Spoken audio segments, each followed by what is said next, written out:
first thing I want to do is just real quick, I got to tweet something. So, and this, hopefully this isn't count against my time. I want to take a picture of the room. How many people have heard about Instacart before tonight? Awesome. And how many are customers in the room? Awesome. Okay, cool. We just launched earlier, so thank you so much for being customers. The presenters tonight were great, and I especially loved Port. You guys are awesome. I mean, it's a genuinely amazing novel pitch and a great demo. So great job. I don't think I have the charisma of Lori or the sort of tactics of some of the other presenters, although I was taking notes during your presentation, Justin. So platform is right. Platform is how you get to the billions. How do you get to 30 billion? Okay, tell me afterwards because I got to get there. Instacart is a same-day grocery delivery company, and some of you who are customers know how we work already. But for those of you who aren't, I'll tell you really quickly. You're able to download our app and sign on and see the local stores in your area that we work with. Here in Canada, one of them is, for instance, Loblaws. And you can get your groceries delivered, your favorites, from your favorite grocery store in as little as an hour. Some of our customers really, really love us. You can check out our Instagram for proof of that, because there's just something magical about getting your groceries delivered. And so if you've never done it, I would ask you to try it out. There's plenty of discounts available. Andy and some of the team members in the back probably give you a coupon code. We only have a few minutes, so I want to share just a few lessons from Instacart's early days and maybe some of the ways that we thought about growth back then. But before I do, I have to say we're about 500 people in the company, and about 80 people are here in Toronto. So while I am from the Bay Area, yeah, some of them are back there. Give them a round of applause.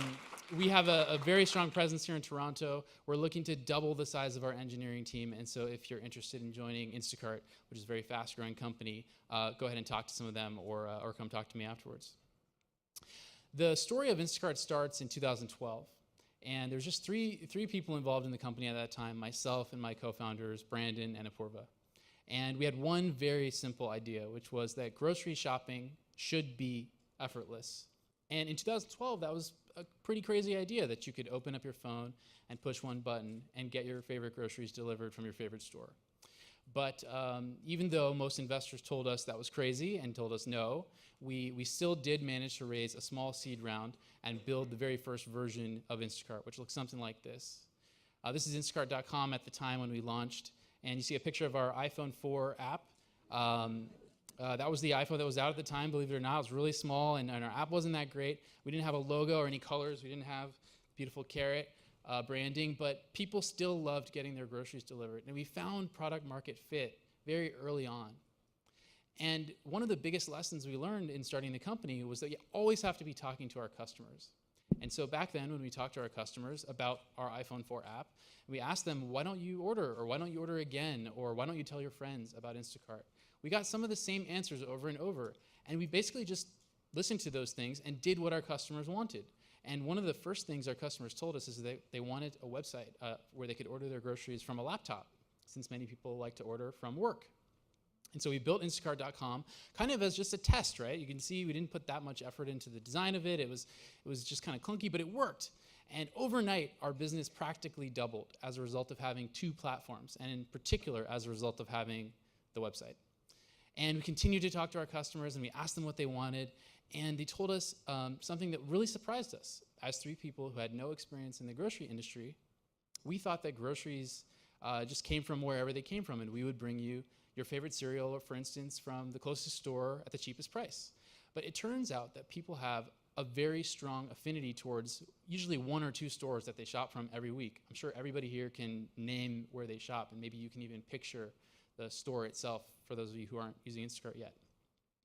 And customers would tell us about a particular store they wanted us to launch, and we would go to that store and we would try to form a partnership, and the retailers would tell us no, because they didn't know who we were. We were just three guys, and we didn't know anything about the grocery industry. And so we would try to go into the store, and we would try to work with store managers and do anything we could to get information about what was for sale in the stores and how much things cost, and to get pictures of items, because we really need pictures to be successful. And after many weeks of trying to make this happen and talk to retailers through official channels, we said we had enough of this, And we made kind of a unconventional decision. We walked into the store and we asked the store manager, what if we bought one of everything in your store? Would you let us do that? Would that be okay? And he said, kid, if you come back tomorrow and you buy one of everything, I'll open a checkout lane for you to do it. And I said, okay, what time do you open?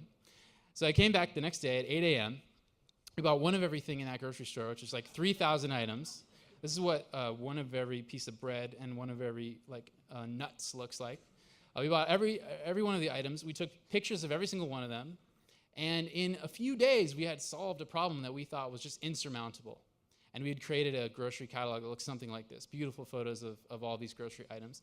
And we launched that store, and overnight, again, almost, our business doubled. And so by sort of thinking unconventionally and kind of writing our own rules, we were able to grow the business and sort of not take no for an answer.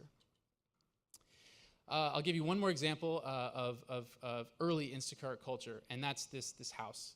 And a lot of times people locate their companies in office buildings, and that's fine. But in San Francisco, it was kind of hard to find office space, and there was this house for sale across from our office. And it was for sale for something like $5 million.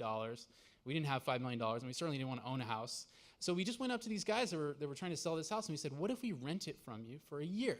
For like a lot of money, right? More money than most houses rent for, but less money than offices rent for. And they said yes. And so we moved into this house. And there's a 5,000 square foot house. On the left, you see a picture of one of our conference rooms, which is actually just a bedroom. And on the right is a picture of the master bedroom shower. And that's Nick Elser. Nick's in the back. Yeah, raise your hand, Nick. Nick was one of our first engineering hires, and he had his desk in his shower. And I always threatened to turn on the water, but it would have ruined his computer, and that would have ruined our productivity, because Nick's one of the best engineers we had. And so I guess the tip here is, if you can locate your startup in a house, it's really great. One of the great things about it as well is you can have dinner together and you can have a really familial culture. And also it's just a great example of an unconventional decision that's woven into the story of our company and our culture. So I think when the sort of area you're entering into is kind of gray and you have to write your own rules, I highly suggest you take some creative solutions to some of the problems you face, and hopefully that can set you up for success. That's all I have.